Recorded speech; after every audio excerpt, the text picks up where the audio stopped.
Mesdames, Messieurs, merci de votre fidélité renouvelée à Sénégal 7 am mbégte bu baax a baax di ànd ak yéen ci entretien yi ñuy def ak ñi nga xamante ne nii réew mi kenn dootu leen présenté ñoo xamante ne ni mën nañu wax ci réew mi tolluwaay wi ak itam ñoom li ñu nekk di ci dox tey jii on a l'insigne honneur de recevoir kenn koo xamante ne ni également comme ni ma ko waxee kenn dootu ko présenté nekk itam candidate à la présidentielle de 2024 fii ci réew bu Sénégal turam du nee na nu dul Françoise Hélène Gaye la grande dame ma di la nuyu baax a baax. waaw maa ngi lay fay di la gërëm di la sant ci invitation bi di nuyu suñu mbokki internautes yi di nuyu askanu Sénégal yëpp di nuyu képp koo xam ni yaa ngi suivre tey Sunugal. Sénégal 7 Sénégal 7. Voilà donc di remercier encore une fois pour cette opportunité. ñu gëj laa gis ba jàmm. jàmm rek xanaa maye un peu espace. wàcc Sénégal yi tuuti. sonaloon nga ne de temps liñ lay gis coow li nekk ci yow bëri woon na torop sax. voilà à certains moments voilà j'étais très présente. mais situation réew mi moo ko laajte woon. donc bu ñu demee ba vraiment mu am benn issue. boo xam ne ñun moom la moo doon suñu mbébét. amatul aucune raison pour qu'on reste au devant de la scène parce que on n'était pas là pour servir nos propres intérêts wala ay ambitions personnelles on était là pour une cause qui était bon nous demandions à notre pays que l'on traite également deux citoyens qui avaient un conflit et loolu defuñu ko woon parce que dañuy politique wala parce que dafa am ku ñu bëggul. wala taxoon ngeen da nga def ko. dañ ko def pour des principes républicains ñun dañoo gëm Sénégal doon doomu Sénégal tollu fu sori si ñun. donc lépp luy affecté dignité suñu république lépp luy affecté image suñu république. dañ koy combattre. question de principe la. question de principe la question d'idéal c'est un idéal républicain pour nous que chaque Sénégalais ait droit à une justice équitable que chaque Sénégalais quelle que soit origine sociale maanaam fu mu jógee muy doomu borom doole wala muy ku jógee doomu borom luñ ko kii dawal charrette wala doomu ministre bi ku mu ci mëntu doon boo demee ba nga jàpp ni dañoo salfaañe say ak sa yelleef que yow yoon jox la possibilité ñu déglu la àtte la ci sart yi nga xam ne moom la réew mi teg. dinaa ci ñëw mais kon instant bii de war nañ laa mën a gis nga jàppal tànk Ousmane Sonko de. waaw Ousmane Sonko. ndax mu ngi taxaw di sàkku ci ñu jox ko àqam ak yelleef ñu topp ko ay yelleefam ci ni mu waree. ak ay yelleef dafay méngoog li nga xam ne moom la yoon tëral te loolu mu weesu suñu juddu. ba ñuy juddu fekk na constitution Sénégal ñu teg ko parce que ñun ñëpp on est né après les années 60. te ñu ngi am indépendance en 1960. donc constitution bi moom mag Ousmane Sonko moom a mag man mii nga xam ne maa mag Ousmane Sonko. constitution bi nee na yow comme man comme Ousmane Sonko kuñ tooñ yooyu dafa war a ànd ak yow. waaw mais Ousmane Sonko kan moo ko tooñ. mu ngi dem laaj ay fiche am ñu ne ko doo ko jël. mais fiche dañ koy jox koo xam ni qualifié nga. pour faire pour nga def compétition bi nga xam ne moom la ñuy waxee élection présidentielle est-ce que Ousmane Sonko qualifié na est-ce que jox Ousmane Sonko ay fiche présidentielle pour élection présidentielle du salfaañe ay ak yelleef beneen citoyen boo xam ne la ñu jiiñ Ousmane Sonko moom lañ ko ji te moom tey mu ngi tëdd ci kaso bi mënul sax dem voter. mais parce que balaa ñu jox la fiche présidentielle day fekk nga mën a voter. mais est-ce que Ousmane Sonko mën na voter. fii dara leeragu fi. mais dara définitif gu fi. exactement bu dara leeragul moom ba tey mën naa voter mën naa def déedéet bu dara leeragul. mais doo joxe ay fiches parce que quand même c'est une république boo xam ne mu ngi dox ci ordre mu ngi dox ci discipline mu ngi dox ci ay principes bu ñu nekkee di saytu. waaw li nga xam ni moo wul. nataan naa ñuy saytu di xool ndax. non jibee def ou deful. nekkuñu marché mais nekkuñu marché en attendant amul ci droit amul en attendant. dañuy xaarandi di xool ndax dina. nëgandiku amul ci droit ndax buñ ko joxee mu dugg ci terrain bi di jël ay parrainage dina violer constitution bi. léegi lan moo am ci droit comme que ndëgëndiku amul ci droit. mais ma mën a dem. ces droits ont été impactés dañoo am ay décisions de justice yu ko mën a impacter. ñi nga xam ne seen xel dafa màcc ci mbiru droit ñu ngi toog di saytu. ci yan anam la loolu di impacter droit mais loolu dañuy bàyyi ba processus boobu jeex après ñu jox ko possibilité mu dem jëli li nga xam ne mooy parrainage mais mënuñu ko jox. mu dem wuti parrainage faussé équilibre parrainage yi sur le terrain après ñu wëlbatu ne ko wutoon nga parrainage de waaye mënoo def course présidentielle xel nanguwul loolu. waaw d'accord léegi li xel nangu yi tamit mooy. juge taxaw ne diw delloo leen ko mu duggaat ci mbiri ñu bañ ko exécuter loolu xel nangu ko itam de. juge ban cour suprême. avant cour suprême. dama ne cour suprême ñu ngi ci juge Sabassi Faye. moo tax ma ne la man du ma traîner du ma gis yàlla di wax ak ay yonent cour suprême daanaka mooy yàlla ci en matière de droit fii Sénégal. léegi lu tax ñu bëgg a déglu yonente yi te fekk yàlla taxaw ne lii moo am. léegi yàlla moom te lu tax muy jël di jox affaire yi xuddu samaani di ko delloo ci beneen juridiction tamit. yàlla kay mënoon naa tranché keroog rek ñëpp noppalu. déet république dafa am nu muy doxee république dafa am nu muy doxee malheureusement réewum Sénégal dañoo négliger expertise. négliger xam-xam. ba nga xam ni. ci domaine bu mu mënta doon. ñëpp a ciy wax en tant qu'expert. ba waxu brouhaha boobu maanaam brouhaha ba nga xam ni moom la expertu mbedd yi di créer dafay nëbb baatu ña nga xam ni loolu. lañu jàng baatu dëgg bi. d'accord ñu mujjee ñu am beneen phénomène bu génn. muy réseaux sociaux. ña nga xam ni jànguñu. demuñu l'école amuñu certificat d'études primaires et élémentaires ñooñu ñooy taxaw di défier ñoo xam ne dañoo nekk des experts ci seen domaine nekk ay professeurs di ko jàngale ci domaine ba seen xel màcc ña nga xam ne amuñu certificat amuñu métier musuñoo am patience su toog ci ay banc école ba jëlee fa benn xam-xam wala atelier ba jëlee fa benn connaissance benn expertise ñooñu ñoo taxaw tey tollu bitim réew ndax yàq seen àddina bëgg del ci Sénégal à tout prix ñu soobu ci politique bi te ñooñu tey ñooy nekk expert wu Sénégal ña nga xam ne dañu doon jaay ay reen mënuñu la bindal seen tur te fii république bi damay wax jaaykatu reen yi ñu ngi nekk ñooy kooku mooy kan dama ne jaaykatu reen yi tey charlatan yi tey ñooy wax di weddi des professeurs en droit ñooy wax di weddi des éminents experts. ba nga xam ni ña nga xam ni comme ñoom jànguñu dañuy foog ni ñoom ñii comme ñoom ñoo bokk di wax même de la même voix dañuy jàpp ni kooku mooy wax dëgg. mais Françoise. loolu moo am Sénégal tey yow tey ñan ñooy def l'opinion sénégalaise des gens qui n'ont c'est-à-dire c'est la médiocratie.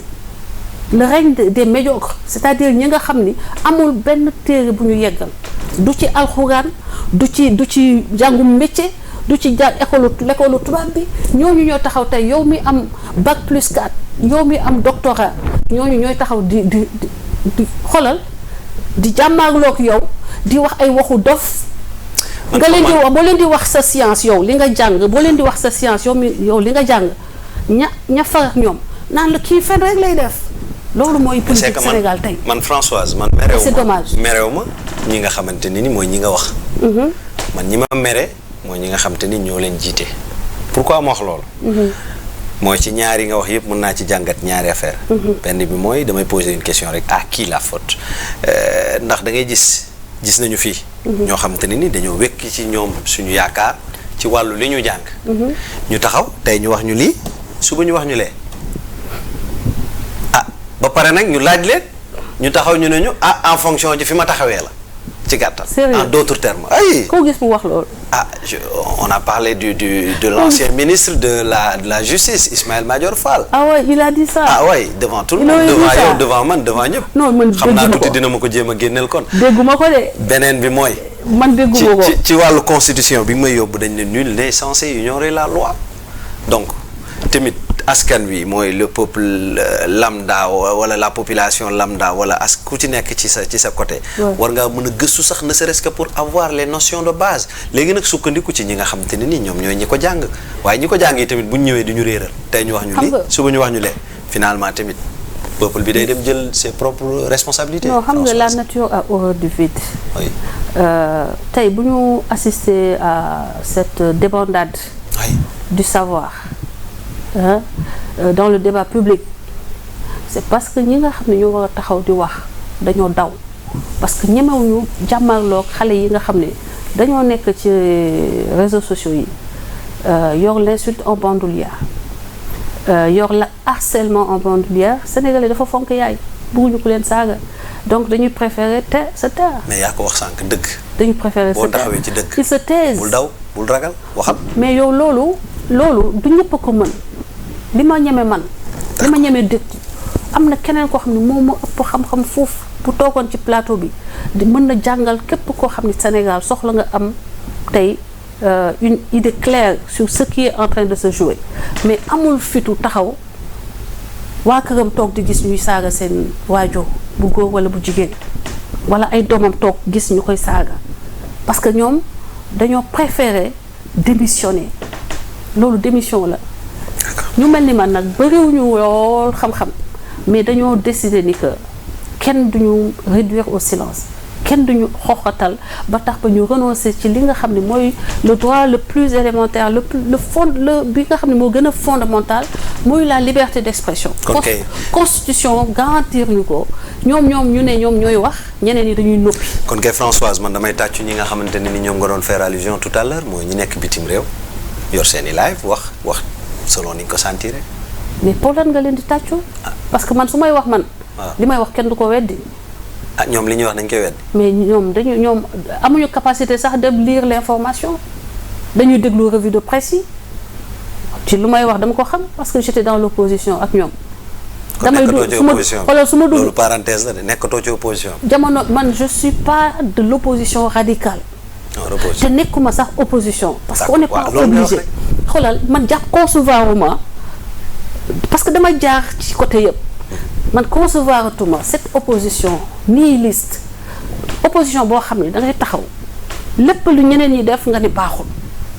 systématiquement de l'autre côté c'est comme ça malheureusement. non mais de l'autre côté ñoom fan la ñu wax ni ñeneen ñi def li ñuy def baaxul. ah ñoom lu fi waaye def te nekk ci opposition cité ma benn action bu opposition posé biir Dakar biir Sénégal bi loo xam ni c'est constructeur loo xam ni dafay njëriñ askan wi. bëri na de 2017 à nos jours. bëri na de. mais amul benn bu ci aboutir parce que rien n'est bien pensé. on ne peut pas s'opposer à force d'invectives et de slogans askan wi à gauche askan wi à droite. ñoo leen ñor. mais xoolal. askan bi ci boppam qui leur dit que il représente askan wi de quel askan on parle et d'où tire-t-il la légitimité pour parler au nom du askan wi parce que askan wi ñamu tànn ñu ngi assemblée nationale ñeneen ñu mu tànn ñoo ngi au conseil keneen ka mu tànn mu ngi palais de la république. non au conseil. moom askan wi tànn fa ci bii nii moom tànnuñu fa kenn. dama ne bii moom njiital réew mi moo tànn waa. mais moom dafa am légitimité il a été élu démocratiquement. mais bu fekkoon dañuy ñëw di tàggu am na ñoo xam ne ñun dañ koo jox suñu délégation collectivité territoriale ñëpp a budde moom mu voté. c'est la beauté de la démocratie. foofu moom askan wi tànn nous avons délégué nos pouvoirs. député yi moom askan wee tànn. waaw mais moom bu tànnee askan wi tànn parce que ñun ñoo ko ne doy nga ñu mën nga signer à notre place mën nga tànn à notre place. mën nga loolu mooy président. ak a yomb loolooy président. moo tax nag dañu war a wàññi dooley président. mais dooley parce que am na foo xam te ne ni moom mu ngi fal ñoo xam te ne ni askan wi bu doon ñoom lay tàggu du leen fal de dénk nañ la taxul tamit Françoise loolu neex nga def ko de. waaw loolu je vais être assez mature d'accord nañ ci côté boobu parce que man damay nekk kuy militer pour la compétition saine maanaam kujje goo xam ne. day set wicc. dafa set wicc. d'accord maanaam xam-xam la ñuy teg. loolu bëgg naa ko. mooy tax nga yéeg ak qualité de caractère. loolu bëgg naa ko. morale éthique ak nangoo liggéey. ak joxe ay résultats. surtout ça. waaye réew mi loolu dañ ko fi war a delloo si parce que fi mu toll nii la promotion elle n'est pas forcément liée au mérite c'est bien souvent à la tête du client ou de qui aime Françoise de qui déteste Françoise et combien cette personne-là est proche du camp présidentiel, est proche de ceux qui en quelque sorte ont pu avoir l'oreille du président, alors que c'est pas forcément leur inimité pour Françoise wala pour yow n'est pas lié au fait que t'es pas compétent wala da nga amul qualité de caractère yi nga xam ne moom la Sénégal soxla pour ñu koy liggéeyal mais dafay lié au fait que Françoise de elle ne veut pas se soumettre à qui que ce soit sinon au Sénégal et au Sénégal seul lépp lu mu xalaat bu la ko waree wax da la koy wax du téye nit wólisam du woyal kenn ay maamam mais lépp loo xam ne gis na ko ci Sénégal mu doon njëriñu Sénégal da ciy taxaw te ku taxaw ci diggante Sénégal ak ay intérêt moom da lay xeex. ñun dañuy bëgg a aimer ñuy gis Françoise des fois.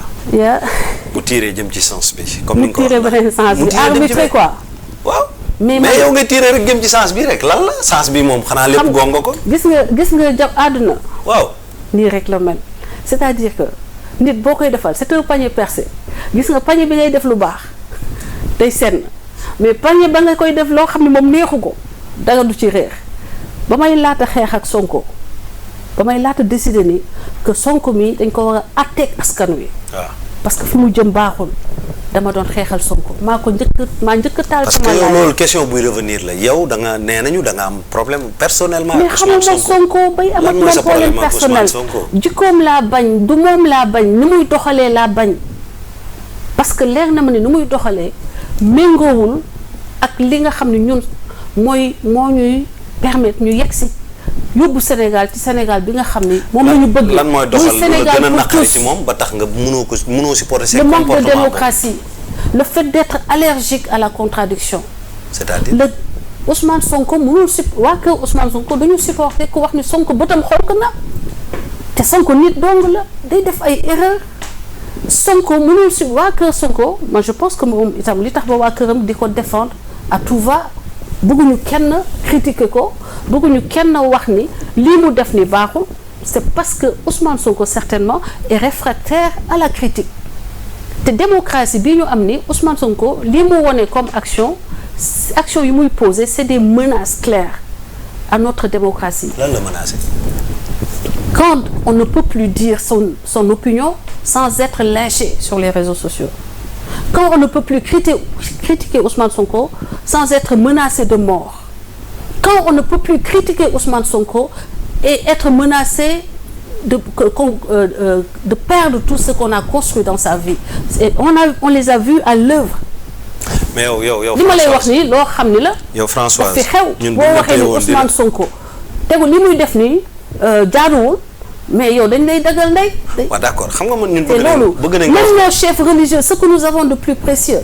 mais chef religieux dem na wax fi bay jooy ndax loolu. ñun xam nga bëgg nañu nga kaas loolu ndax neexu la. nga wax ko mais c'est mais tamit bëgg nañu ne waa ji tamit buñ ko tooñee nga ne nga génn taxaw ne dañ koo tooñ. man de bu ma gisee man ba mu leer ma. nit ki ñi nga woo ko pour mu ñëw fekk si la ci yoon pour nga àtte ko nga naan ko awal nii fee nga yow nit ki yu bëri. gis nga xam nga man damaa bañ légèreté boobu à la sénégalaise.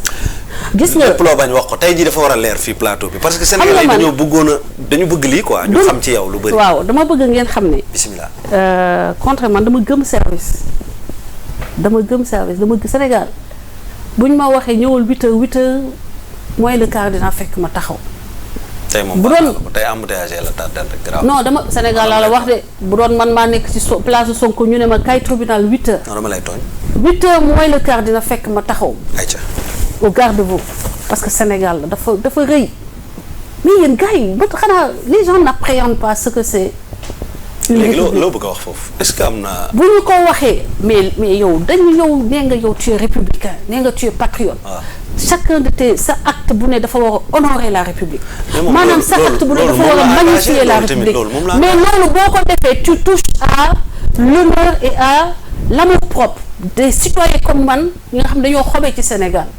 le fait que ñu woo ko au lieu mu dem ba ñu ko wooyee à l'heure nekkul à l'heure benn il faisait une promenade dans Dakar. yow on te dit d'aller au palais de justice xam nga yaa ngi may dugalaat ci dossier bi te man dama ne woon tëj naa. dossier moom tey jii da nga koy ubbi rek tëj ko tey. gis nga man foofu non mais c'est que. il est mais tamit xam nga li nga wax ni dëgg la may ma rek ma wax la xam nga da nga poser question. waaw allez-y kon. yow ñu ne la da ngay dem palais de justice ñëpp a xam nañu ne boo jógee fi mu dëkk corniche ngay jaar direct képp ku bëgg man ba may liggéey ville ba may liggéey ministère dëkk Castor corniche lay jaar chaque matin. Chaque matin je passe par la corniche parce que c'est le plus court chemin. Sonko xam na ni foofu c'est le plus court chemin pour aller au tribunal. Et il sait que il y a des dangers liés moom à sa sécurité. lu ko xoos ñu ne réew mi la. dañu ko complot. loolu rek waroon na tax ñu encadré ko. on l'a encadré mu ne kenn du ko encadré. non mais attends mu jël salon on est dans une république on n'est pas dans la cour de récréation ma ne jibi nekkuñu cour récréation maternelle ba xale nga ne ko jaagal ni mu ne non dama cloche bi sonné muy doog a dem saw yi xam nga loolu xale yi di def cours maternelle dañuy foo ba cloche bi sonné ñuy doog a bëgg a dem saw yi xam nga maîtresse yi lu ñu lay def boo ñëwee dañ lay jox ne la je ne dois pas aller yaa ngi dégg nga bind ko 100 fois léegi ba mu yegg léegi bi tamit bindul ko loolu non bind 100 fois xam nga loolu tamit day ci jamono jooju noonu moo xam nga dëkk bi dafa nekkoon ndax fii gis nañ ko du moom dong fi def de dëkk bi Macky Sall mii président bi bañ ko woowee gis nañu dem na ba dafa dem Touba mais bañ ba muy dem Touba daal est-ce que Idrissa Seck woo nañ ko fi mu def convoi bu mag waaw mais kenn terewu ko keneen ak keneen pourquoi waa ji ngeen kan moo ko ne bu yóbbu say nit est-ce que wax na mais nit ñi topp gazé ko dugal ko ci oto yóbbu ko non yow xam nga fi mu ne nii yéen journaliste xam nga lan mooy problème non dañuy laajte rek pour vous faites un mélange de genres ñun mélangé wuñ dara xam nga lu tax lan la ñuy parce que Sonko dañ ko ne demal tribunal 9h ba 10h muy def la tournée des grands ducs bëgg jaar xam nga ni xam na étu jeunes yi il les a déjà manipulés et c'est même pas évident ndax moom la ñu àndal xam nga c'est la jeunesse ils ont le champ chaud ils aiment bien avoir des occasions de débauche d'énergie d'émotion etc c'est des jeunes mais lan moo tax jeunes yomb manipuler lan moo tax armée bu ñuy yóbbu xale yi la ñuy yóbbu am na fi tamit ma ni lan moo tax armée xëy na dañoo gis je vous donne l'exemple de l'armée américaine mais ñi ngi soxla dëgg pour xeex mais dañ koy recruter ci tranche 20 ans ba 25 ans parce que moment boobu doo xalaat doo réfléchir sa deret dafa tàng yow gëf ki nga wut action mais looloo tax ñooñu la ñu yóbbu armée ci zone yu grave yi léegi Sonko ñooñu la jël dugal seen bopp ni que yéen Sénégal balaa mu nekk liggéey Sénégal bi ngeen bëgg li ngeen bëgg ci Sénégal pour ngeen am ko il faut ngeen xeex ak ñi fi nekk maanaam la vieille garde politicienne alors que on déplore les mêmes choses que vraiment qu'il n'y ait pas le renouvellement régulier de la classe politique pour faire éclore d'autres talents pour insuffler un peu un regain d'énergie. Les indépendances yaa ko wax. non déggoo ma ne la Sonko pour l'essentiel il a copié notre discours on était là avant lui il a pris notre discours il l'a amélioré. puisque dafa am il a amélioré xam nga lu tax mais parce que dafa jënd ay journalistes am une armée de journalistes. Il avait une armée de journalistes. Allez-y. Une armée de journalistes. Alors. Il a une armée de journalistes acquise à sa cause. Une armée boo xam ne je l'ai appelée la fabrique du mensonge. Et le temps m'a donné raison. Je vous ai dit que dafa am une fabrique du mensonge, une armée de journalistes payés, entretenus pour vendre le candidat Sonko. Au moins avertis. na nga seetloo quels sont ceux qui ont les plus. li nga wax ni gars yi bu ñu mën nañ la ci topp de Françoise. mais ma cité la bu Babacar Touré sama xarit la woon Kewoulo ma cité la am na ku tuub fan yi ki nekk Walf kooku nekk Walf te mu tuub fan yi nee na léegi monsieur bi ci kaw Sonko la koy jubal. Pape Ndiaye nga wax pourquoi Sonko da ko doon fay am na ku ko wax am na ku wax waxuma ne Sonko doon fay dama ne dafa am une armée de journalistes acquise à sa cause et parmi cette armée là il y a des gens qui étaient payés qui recevaient et ça. moom koy mooy fay payé. waaw waxuma ni Pape Ndiaye dañ ko doon fay. dama ne parmi eux je n'ai nommé personne. gars yi dinañ la porter plainte de. man nañ ma porter plainte ba xam fu ñuy jàppandoo. c'est vrai qu'ils ont tellement infiltré. Ils ont tellement infiltré l'administration qu'on se demande. Infiltré. Ils ont tellement infiltré l'administration. Mais ça se voit dans les différents couacs liés au procès qui concerne Ousmane Sonko. Ah kon oui. fait ñu génne woon kii wu santé bi c'est parce qu'on a infiltré l'administration. L'administration, elle est infestée. Administration pénitentiaire bi taxaw déglu moo bi wala wax elle est infestée. Oui. Il faut une purge de l'administration parce que on ne peut c'est trahir son peuple. c'est am na loo xam ne boo ko defee da ngaa def haute trahison dañ la war a atte. fii dañuy war a atte parce que yow nga nekk ci administration mu am des codes déontologiques nga violer ko pour servir une personne un seul Sénégalais ça veut dire que tu crucifies ton peuple. Ta République. kon boo nekkee ci administration nga servir le président de la République haute trahison mën nañu. non bu fekkee ni da nga servir le parce parti que c'est une personne, hein? Pas le président. Non, le président de la République c'est le chef de l'administration. On doit le servir. dama la ne le chef du parti APR. bu fekkee ni dañoo jël l'administration mettre ko au service de l'APR.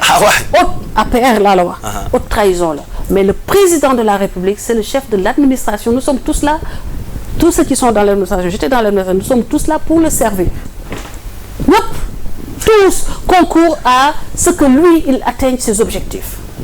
Et il faut que les gens sachent que quelqu'un qui a été incapable de rester dans l'administration, quelqu'un qui a été radié de l'administration pour faute grave, qui n'est pas allé porter plainte, avec le bëggee histoire, il n'est pas allé porter plainte. S'il avait raison, il aurait été foofu tribunal bi nu mu tudd tribunal du travail. Porte leen plainte laaj dommages et intérêts des millions de francs CFA. Est-ce que jar na ko. Mais pourquoi pas. mais pour setal derem man bu ma doon moom dinaa setal sama der. parce que du ma bàyyi sama dossier ñu ne j'ai été incapable de servir correctement dans un petit service de l'État. Après j'ai l'outrecuidance ma am fit ak yabaate bu day ni ma ne léegi chefu administration centrale bi yëpp laa bëgg a nekk. loolu Sénégal rek kooku ñu rajo woon moom démb bërki démb moo yëngal l'administration pénitentiaire ah. ndax day def communiqué rek ku nekk di tiit day wax. ah mais vous savez. lan la ñuy tiit. vous savez un détenu kay bu la leeree ne def. dama la bëgg a wax. que nous avons un monde hyper digitalisé un monde de l'hyperconnectivité les gens l'information dafay circuler. Et des flots de manipulation, de fake news. Ba nga xam ne il est facile, il le maîtrise bien, Ousmane Sonko. Et il s'est basé sur ça. kon foofu nangul nga ko boobu. Non, mais c'est le meilleur. D'accord, continue. ci man xam nga man nit moom man je suis pas du tout awma quelque chose contre lui, mais je suis objectif. de loolu moom bëggoon nañ ko xam moom comme que tontu nga leen rek baax na continuer ci administration. Mais je t'avoue que est-ce que xam nga ni président Macky Sall moo ko jiitu ci réseaux sociaux yi. mais xarañu ci de. non président la mënul def li Sonko di def et puis aussi. su ci xarañoon éducation de base. ñii lu ñu def kay mu déjoué ko. Sonko li muy def président Macky Sall mënu ko def. bii moom dañ ne communiqué 16h finalement gars yi ñoo nekk attaché de presse bu Pastef ci jour boobu à 16h ñëpp toog di xaar xam naa ne ñoom sax xëy na kon taal nañ seen connexion di xaar ndax waa ji dina waxam du wax di toog ba 18h. après ñuy soog a jot. bon benn discours bu ñu lire venant de Sadiq Top benn membre Pastef. Ouais, il faut leur concéder qu'ils maîtrisent l'outil digital, les réseaux sociaux et ils s'occupent bien de leurs éléments dans les réseaux sociaux. Promotion au candidat bi ñu jël nii dañ ne. ban candidat Bassirou Diomaye Faye. ah kooku moom la ñu jël. waaw Ousmane Sonko moom la wax. yëgoo ko woon yow. oh my God non maa ngi seen ay kii non. moom nga nar a jàkkaarloo ci présidentielle bi de nee nañu. maag moom. waaw. man de saa waay ndeysaan. lan mooy chance am moom wala xamoo ko en tant que kuy observer. non avant d'être candidate. bénéfice bi mu am rek c'est il dispose d'une fabrique du mensonge efficace et que ses adversaires ne savent pas véritablement comment les combattre. Et malheureusement, dans le camp présidentiel, à un certain moment, ils ont pensé que roube bi mooy xeex bi, alors que xeexu réseaux sociaux, ça va au-delà du roube. Et ils l'apprendront bientôt. À leur dépend. Man, ça ne me concerne plus. Ça ne vous puisque concerne man, pas. je suis candidate Ouais. et j'ai pas ces problèmes-là. yow François. Man rek, je suis une armée. Man rek. Man la candidate. Man rek. I'm a one woman's army. balaa may ñëw ci yow Dans le parce que waxtaan digital. bi noonu la quoi waxtaan bi dañ ko def ñaari pàcc benn bi actualité benn bi ci yow mais actualité bi li ma koy jeexale peut-être mooy Yeah. ay cours bu ci mel ni CEDEAO Ouais. mu jóge nañ ci Cour suprême mais CEDEAO Mais CEDEAO, il me semble que dafa neenal li Sonko doon kii. loolu la wax. def naa CEDEAO dafa wax ni le Sénégal n'a violé aucun des droits du citoyen Ousmane Sonko. loolu nga doon xaar waaw ci te CEDEAO CEDEAO nekk de cours boo xam ne man je vais dire humblement que j'ai pratiqué. dama la ko laaj na xam naa ne xam nga. xam nga lu tax oui man jël naa nit koo xam ne dama ko doon xeexal fayal ko avocat bi dem défendre ko CEDEAO mu gagné même avocat boobu noonu waxu leen ni que candidat am ànd na ak moom ñu défendre son client CEDEAO ne ko yaa wax dëgg état Sénégal na ko fay boo ko tooñ Assane Diouf mais CEDEAO bu neenalee tey Ousmane Sonko dafa am fu leer fu mu ko teg te na ko Ciré Clédor Ly wax sénégalais yi que client am Assane Diouf a été vainqueur devant la cour de la CEDEAO et il était opposant mais radical mais encore bien plus virulent que Ousmane Sonko mais moins malfaisant. Alors bu fi kenn indi ay CEDEAO que dañ leen corrompre parce que ça ne tient pas quoi, ça c'est un peu trop fort de café de vouloir dire que toute la terre entière est corrompue quand elle ne dit pas le son de cloche que Ousmane Sonko voudrait entendre. parce que beneen bi mooy CEDEAO parrainage jaar na fi Khalifa Sall jaar na fi keneen ak keneen jaar na fi ñu jox dëgg. mais CEDEAO appliqué wuñ ko fi. mais appliqué wuñu ko mais entre la décision. te avant même décision bi di Wade ministre bi xam nga taxaw na man nag dafa am loo xam ni peut-être sama limite la j'aime pas parler de domaine yi ma maîtriser wul. surtout le droit ma nangul la ko sax. xam nga mais je pense que il y a des temps il y a des démarches et looloo tax mbiru am na ñoo xam ne sax bu ñu waree porter plainte bu ñu leen tooñee dañuy préférer règlement à l'amiable parce que xam nañu les temps de la justice sont longs et peuvent être très contraignants donc c'est pas parce que wax nañ leen ni yow yaa gagné que lii lañ la war a defal que automatiquement loolu day rek ça va être suivi d'effet. D'accord. Vous voyez ce que léegi waxtaan bi ñëw naa ci yow ak sa candidature ak say relations gars yi de laaj nañ la ana Adji Sarr. Bon, notre fille Adji Sarr, comme je vous l'ai dit dans plusieurs de mes interventions dama ko gis mu tumuranke lool kenn ñemewul wax turam mu toog wax li ko métti nit ñi di ko daw une partie du peuple daw ko beneen partie bi di ko agressé di ko lâché kenn amul fitu défendre ko kenn amul fitu sax wax turam ma xam ni ñii dama jaar ak ñoom ci yu métti xam lan la ñu mën ak ni ñu mënee yàq doomu aadama ma jël décision défendre ko pour le principe que am na droit wax li muy wax am na droit porter plainte te état dafa am devoir u déglu ko jox ko moyen mu am procès loolu donc laa doon xeex. léegi xeex bi que mu am xeex bi dafa jeex justice mais elle a obtenu justice. jeexagul de. mais elle a gagné son procès contre Ousmane Sonko bien malgré la communication mensongère. bu gagné woon moom lu muy dugali recours. non moom c'est contre Ndeye Khady contre somme yi ñu ko alloué je pense. d'accord yow foofu. c'est pas contre le verdict. yaa ngi xeexal ku ñuy jaay doole Ndeye Khady jaay ñu ko dooleem de.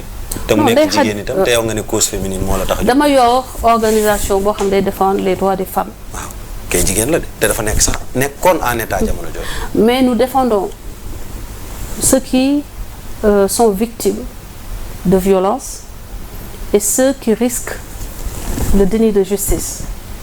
Ndeye Khady a obtenu kenn demul porter plainte. ñu ne ko doo ko fi waxee. Ndeye Khady avait une armée avec elle la petite elle était seule les gens se cachaient ceux qui devaient parler pour l'État a été accusé de manière fallacieuse ñan leen waroon a défendre il n'osait pas aller sur les plateaux le président était un président seul ba mu solee costume bu bleu boobu taxaw wax ak responsabilité apaisée ça m'a touché ma engagé wu pour jàppale ko mais amul Adji Sarr moom dégg naa elle n'était pas seule parce que Adji Sarr am na ñu bëri ñu nekk ci ginnaaw gis nga ça a fonctionné la mécanique du mensonge fabrique mensonge bi dañoo am ay atelier fu ñu leen di waxee lan ngeen di fen tey lan ngeen di fay suba kan ngeen di ciblé tey lan ngeen koy waxal vous avez compris kon dossier bi kon loolu da nga ko boole fi ngay waxee ni joxuñ la ci xaalis dégg nañu xaalis bëri nga ci laal de man gars yi wax nañ ko ok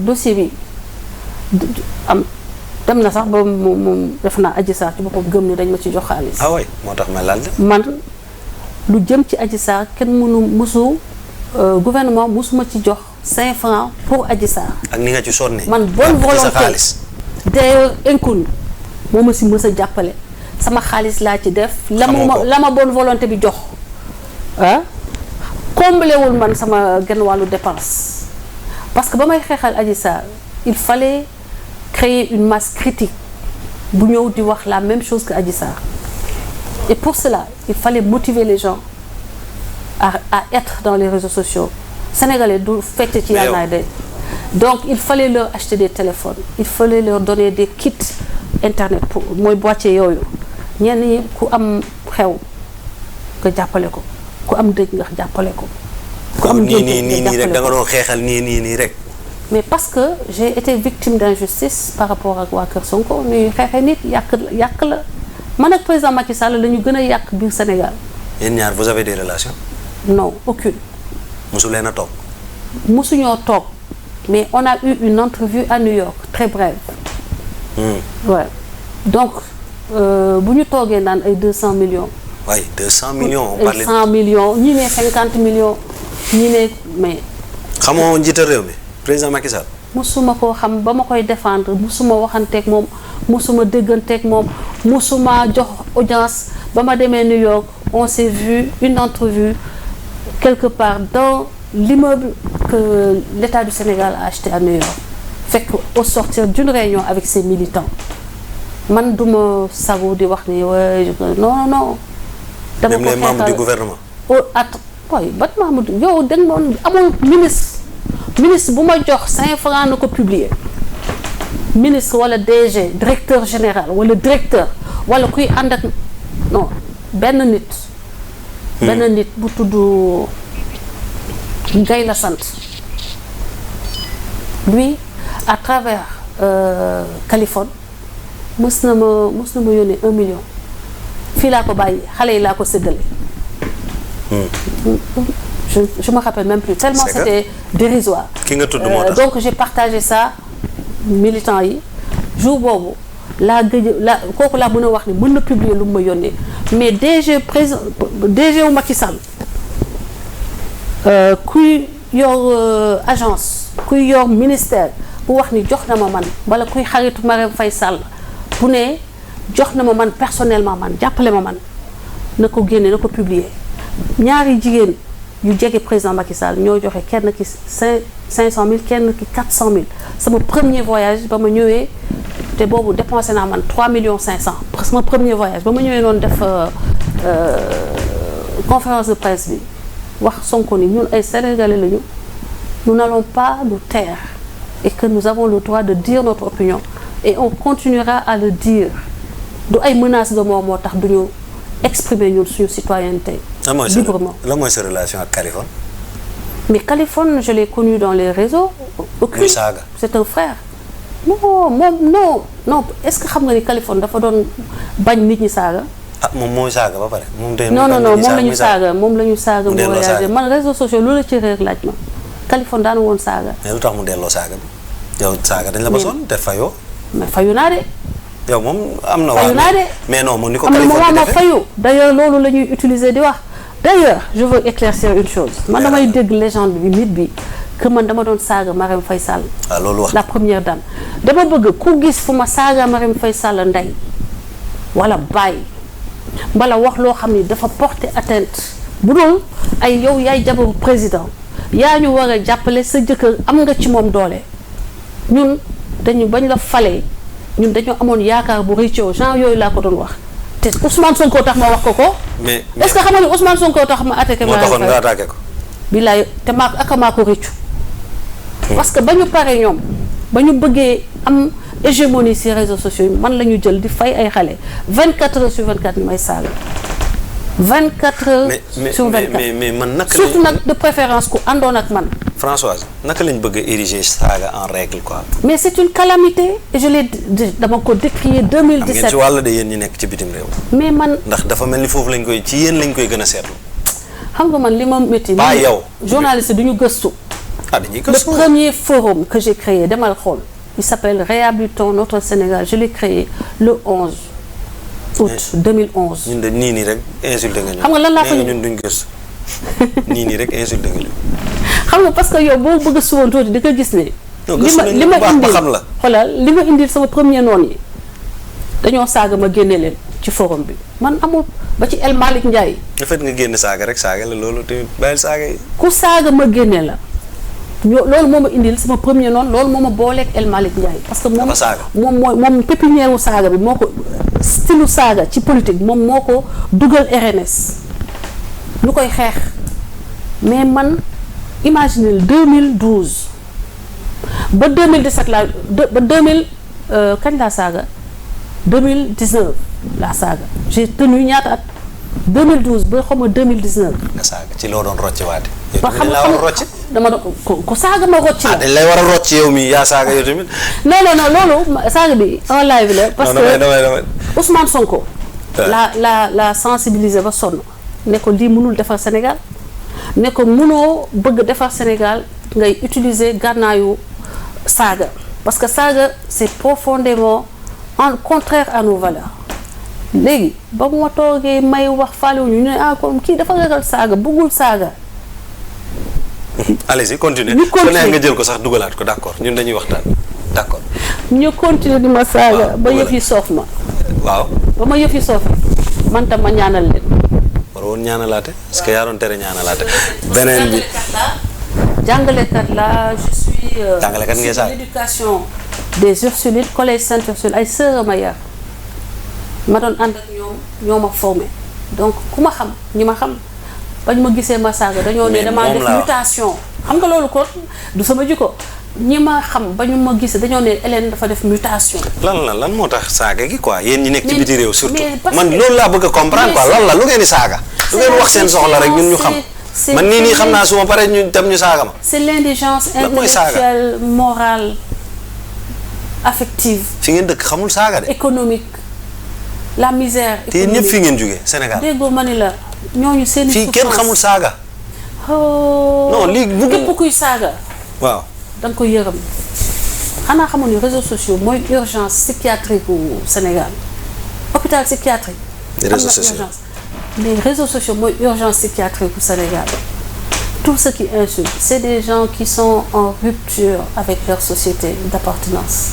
c'est des gens qui ont du mal à imaginer leur vie dans 10 ans mu wóor leen ni que dans 10 ans ñoom seen doole jeex na ba pare mënatuñu dugg ci weer xaaw si di xeex di liggéey di daan seen doole mënatuñu am dara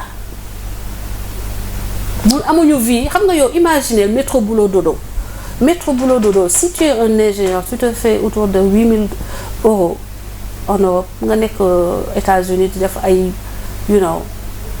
14 000 $, 16 000 $, mais doo tal toog fi ci réseaux sociaux di saaga mais bu fekkee ne yow boo xëyee yow jaxase nga Amérique dañ la jox opportunité Amérique c'est une dëkk opportunité la nga ñëw ñu jox la opportunité au lieu que nga jël opportunité boobu nga transformer ko nga jël ko def ko ngay sàcc ay oto par exemple sàcc oto ba ñu jàppale fiché la mënatoo am liggéey Amérique bu ñu la jàppee fiché la liggéey boo bëgg a def Amérique dañ lay defal background check dañ lay saytu bu ñu gisee ne da nga doon sàcc oto surtout que tu es lié au grand banditisme doo am liggéey donc lan moo la dese màgget nga attanatoo dem di yenoo ay carton ci warehouse yi mais nga gis ku mel ni Ousmane Sonko xale yi bëgg ko nga ni bon tiens voilà une opportunité en or pour retourner au pays tranquille.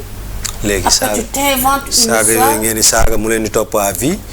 non man saaga bu ma ci boole. non boole ma ci. parce que man j'ai rendu à Ousmane Sonko la monnaie de sa pièce pour qu'il comprenne et qu'il parle à ces gens jour ba ma ko saaga dama bëgg nga retracer mën nga ko gis sama chronologie bi. dama ko saaga ëllëg sa xaw ma surlendemain ba dafa dem Touba ba muy jël micro bi journaliste joxu ko. c'est le responsable à Touba qui m'a appelé ne ma xanaa di nga ko bàyyi nee na ñiy saaga bokkuñu ci moom loolu weesu El Malick demaat plateau réitéré ko ci laa ne j'enterre la hache de guerre man ku ma saagawul sama leader je n'ai pas man duma la saaga et puis boobu c'était d'accord. c'était un accident malheureux parce que je suis enseignante et je suis éducatrice de formation je suis coach de formation donc su ma mujjee dem ba dugg ci yenn milieu yi c'est cet élan cette envie d'apporter d'élever d'éduquer de coacher mais je me suis enlisée dans un milieu qui n'était pas le mien ba dem ba su ma waxee nit ñi j'ai été enseignante au lycée Lamine Gueye duñ ko gëm j'étais coach des équipes UASU handball prof de PS basket prof de PS formé ay ñoom seen collègues ay Evatra. moo tax ñu ne la xam nañ ay ñoom loolu yàggul barki Dembo Ndiaye tamit. ay Oulay Thiam ay des cadres yu nekk ici aujourd'hui utiles dans ce pays je les ai formés et am nañu respect ci man parce que la vraie Hélène lañu xam la vraie Françoise. ñooñu nag en un jour bu ñu gisee nga def benn comportement. mais exactement mais Oulay Thiam avait fait merci à elle je la salue au passage mais elle a eu la grandeur de témoigner de qui je suis.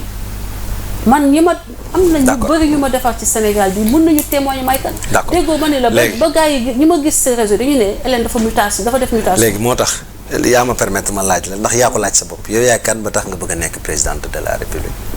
bon man su ma la yóbbuwoon fi ma dëkk wan la yoon yi ma jaar ba fi ma yegg ni tey su ma la nee dama bëgg a nekk président da ngay def yow yaay def ay marche pour ñu def ma président. lan mooy sa vision. Je suis une femme impactée par la vulnérabilité dès ma naissance et le fait d'être issue je suis issue de couche minoritaire c'est-à-dire je suis sérère, je suis catholique, les minorités donc impactée par les conséquences de cette appartenance-là dama doon dox au moins 5 kilomètres. séeréer bu gàll nga wala. ma dégg séeréer bu baax. naa fi yow. du boobu. waxay non sax fan yi ca sa. ah yow waa fan nga. sama dëkk ma wala. ah très bien continue. du koy kindut. aja yàggale. ok. bu baax. voilà nous sommes un peuple guerrier nous sommes au niveau de la montagne derrière Thiès. nga nag bu fi indi sa candidature di ko yóbbu ci affaire xeet. ah non. di xëcc pour nuyu sa mbokku séeréer yi déedéet. dama bëgg sama xeet. dama bëgg sama séeréer dama bëgg séeréer dama gëm séeréer. tegal ma loolu fële.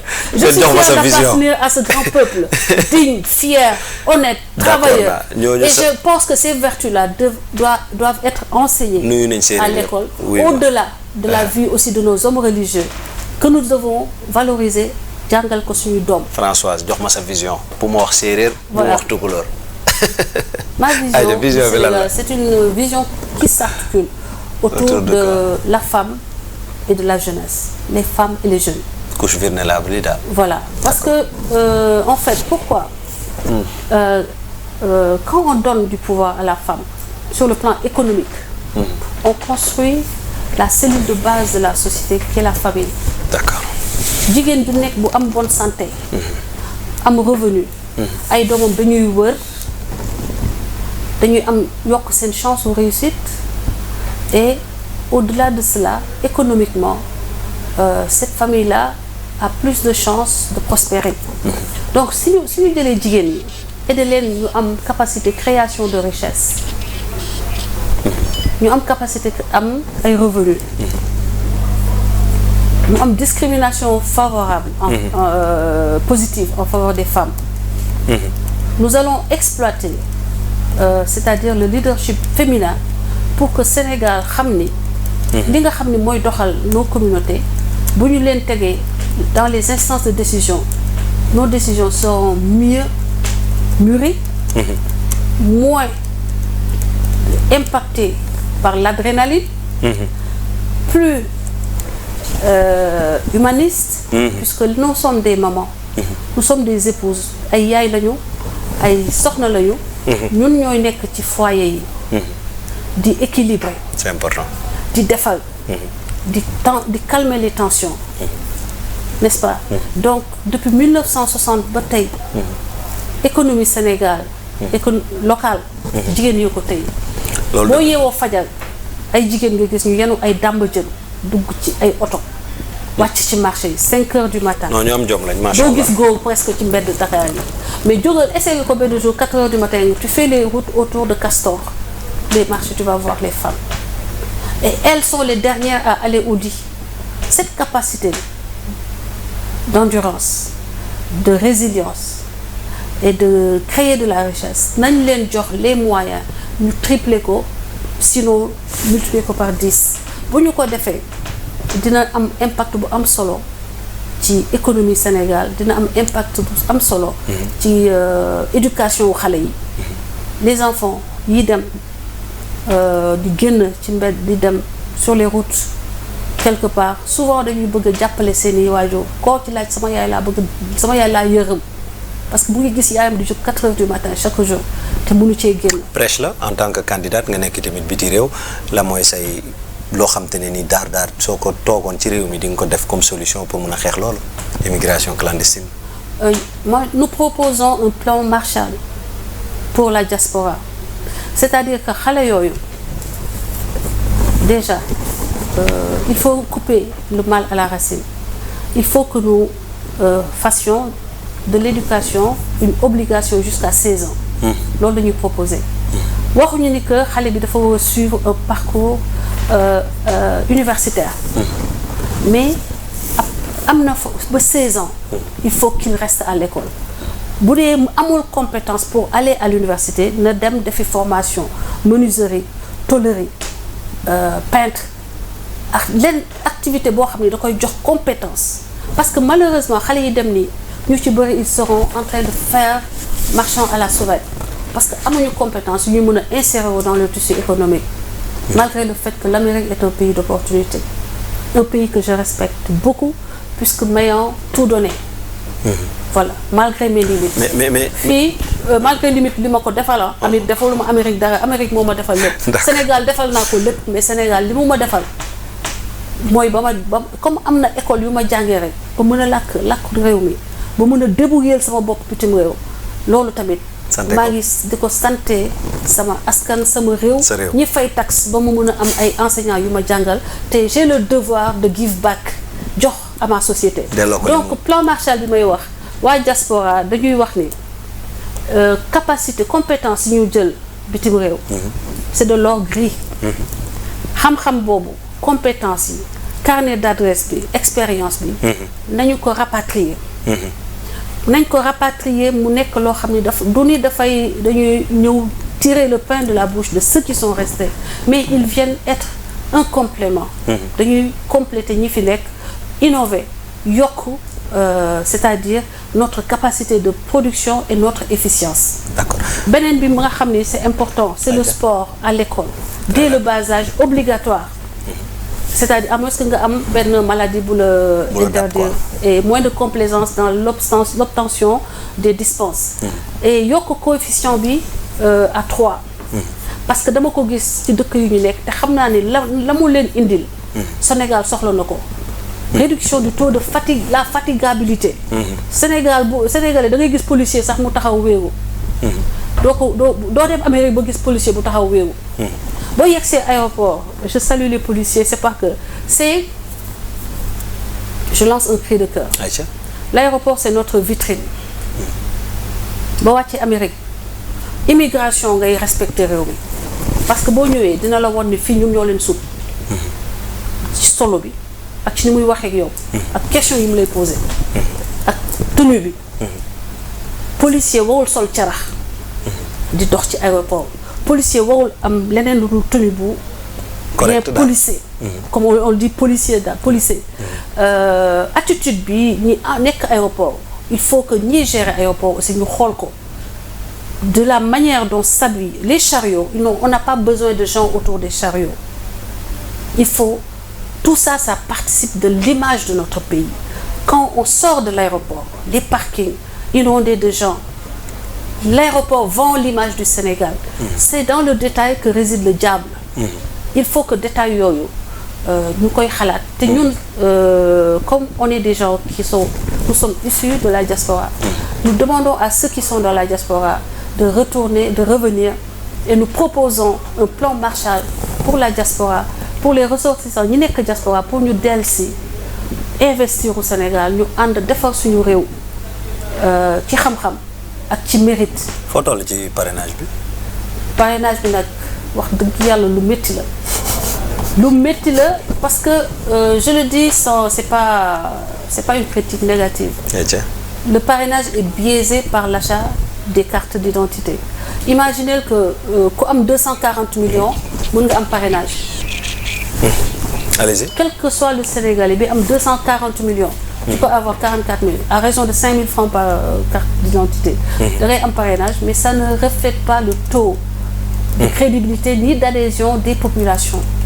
Parce que ñi nga yoo xam ne dañoo yor ay multiservice yor nañu ay carte d'identité ñi yor ay mutuelle ñu ngi yor nañu carte d'identité. Donc les cartes d'identité ne sont pas protégées assez. Tout le monde a accès à ça et il y a une économie autour de ces parrainages-là. ñaata parrainage nga am wala defagoo le point. defaguñu le point bi bëri na de. yaakaar nga ne di nga ci jàll. Je pense que su ma continuer maanaam si je continue la saigner di génne xaalis di joxe mën naa am 100 000 parrainages comme yëpp. D'accord. C'est juste une question d'argent hein.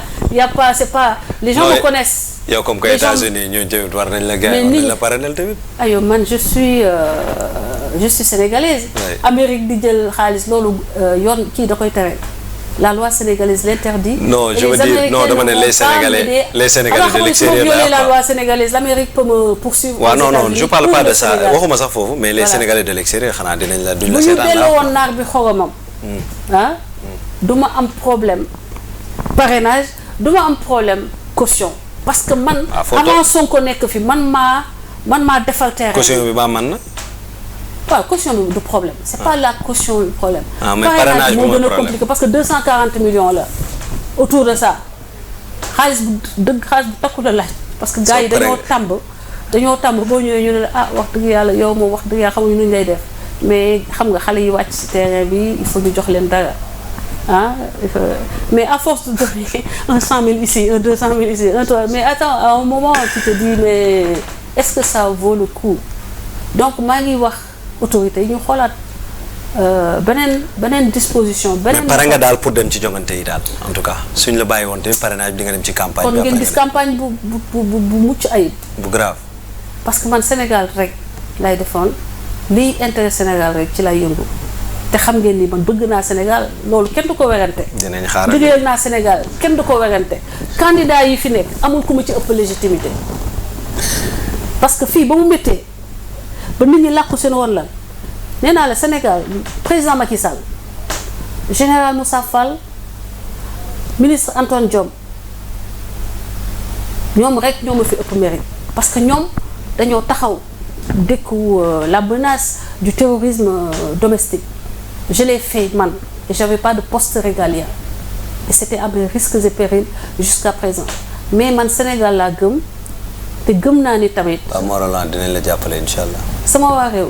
sama waa dëkk. j'espère que tu sais waa Morolan c'est des gens aussi c'est des gens extrêmement. bàyyi ak leen di gersu. fiers c'est des gens tellement. François honnêtes fàtte ñooñu de kon. c'est des gens yoo xam ni kenn mënu leen corrompre. bu ma leen convaincre dinañ ma jàppale mais bu ma leen convaincre li gën ci Sénégal la ñuy def li ñu xalaat ni moo gën ci Sénégal. ñoom moom la ñuy def c'est des gens incorruptibles. yàlla baax na en tout cas man je te souhaite le meilleur. merci beaucoup. et bon succès pour la suite. merci à vous. du ñàkk dinañ toogaat plateau boo demee ba ñëw incha allah. en tant que kii. bu ma jàllee parrainage. waaw jàll ci parrainage. voilà exactement nekk ci campagne bi. nekk ci campagne bi yëngal gësam. waaw dara desut lu dul toog ma teg la fi teg beneen candidat. maag Bassirou Diomaye Faye maa ko ëpp popularité. yéen ñaar ngeen toog ci plateau. maag moom kese maa ko mën. ci lan nga koy teg. man ça fait 5 ans maa ngi leen ne yónnee leen ma nit ma taxaw jàmmaarloo ak moom buñ ma invité plateau maag ñoom dañuy daw kuñ ma boolee plateau ka bokk Pastef day ne. empêchement soo ma ko teeloon wax ba ci taal ba ci avocat taal daa daw. non boo ma ko teeloon wax moom ma indil la seen présidente ñoom jigéen ñi mu toog ak yow. yow tam y a pas match danga may jox ki gën a aay ci ñoom ki ci gën a tàng nga may tagal non naa leen ñu jox mu Ousmane Sonko. ah non wóolu nga sa bopp nag yow. ah yow tamit man amul ku ma ragal fii débat ku mu mënti doon. candidat Bassirou ngay woo débat pour mu ñëw toog ak yow. waaw yow Bassirou damaa xëj ci moom man damaa xëj ci Bassirou yow maa ëpp Bassirou mérite ci Sénégal. man waxuma mérite quoi waxtaan bu ñuy waxtaan xam nga xam-xam mooy génn quoi. Bassirou moo toog plateau. Bassirou dafa toog plateau. di wax ay waxu Ousmane Sonko moo njëkk a am kii pour vous dire que c'est des novices dans la politique. ba Mamilou Faye votre collègue moo ko doon rectifier naan kenn pour première participation à une élection il a 16%. Mamilou Faye a été obligé de corriger. En plein direct. C'est bon. Vous voyez ce que je veux dire. dinaa leen di Bassirou Diomaye Faye incha allah. ayca yàlla ko yàlla dootu ko defati ngeen toog ngeen waxtaan. nga jox ma argument mais merci beaucoup looy tàggatoo. avec plaisir jërëjëf. voilà di nuyu askanu Sénégal di leen ne de 1960 à nos jours jigéen yi dañooy fal. jot na jigéen yi fal jigéen parce que jigéen mooy dund métti yi nekk ci biir njaboot ci biir famille ci biir sëy. jigéen moo xam yéen li ngeen soxla jigéen moo xam lii nga xam ni mooy urgence su famille bi mais aussi urgence su askan wi. li njaboot bi soxla suñuy doom a ngi dem Amérique ñenn ñaa ngi jaar ci gaal yi il est temps que ñu dénk jigéen yi le pouvoir. ñu mën a defar réew mi comme ni ñuy defaree famille. foyer yi jigéen mooy dugg ci waañ lépp manqué waaye dina togg. ba ñëw servir famille bi kenn du xam ne amoon na lu manqué ci biir waañ bi. donc cette capacité d'invention d'imagination d'improvisation cette capacité de résilience dañ ko soxla. et il est temps ñun ñu jël le pouvoir essayer autre chose que ce règne disons des hommes qui nous a certes beaucoup apporté. mais nous savons que jigéen ñi mën nañu donner plus. jigéen il est temps que donc ñun ñu jiital jigéen xool. lan la jigéen mën a indi. beneen bi mooy waa diaspora lay waxal. vous êtes ceux qui pourvoient les fonds. yaa leen di indi xaalis bi ci biir réew mi dugal ko biir Sénégal. yaa leen di fay conflit yi. fal leen jigéen. ñu gérer les ressources. renégocier les contrats. Parce que certes, il y a des choses qui ont été faites, qui sont bien, mais il y a des choses qui peuvent être améliorées, telles que Nicolas Koweït défait, Qatar défait. Renégocier les contrats, remettre l'éducation au cœur, n'est-ce pas, des préoccupations, changer les contenus, adapter l'éducation aux citoyens sénégalais dont le Sénégal a besoin. D'accord. Remettre l'excellence, mais remettre l'excellence et le mérite. mu nekk les critères yi nga xam ne mooy tax nit élevé au niveau de la société créer les conditions d'un Sénégal pour tous. saxal yokkute nous on dit pas saxal yaakaar. nous on dit saxal yokkute parce que le président de la République am na lu ma fi def bàyyi ko fi.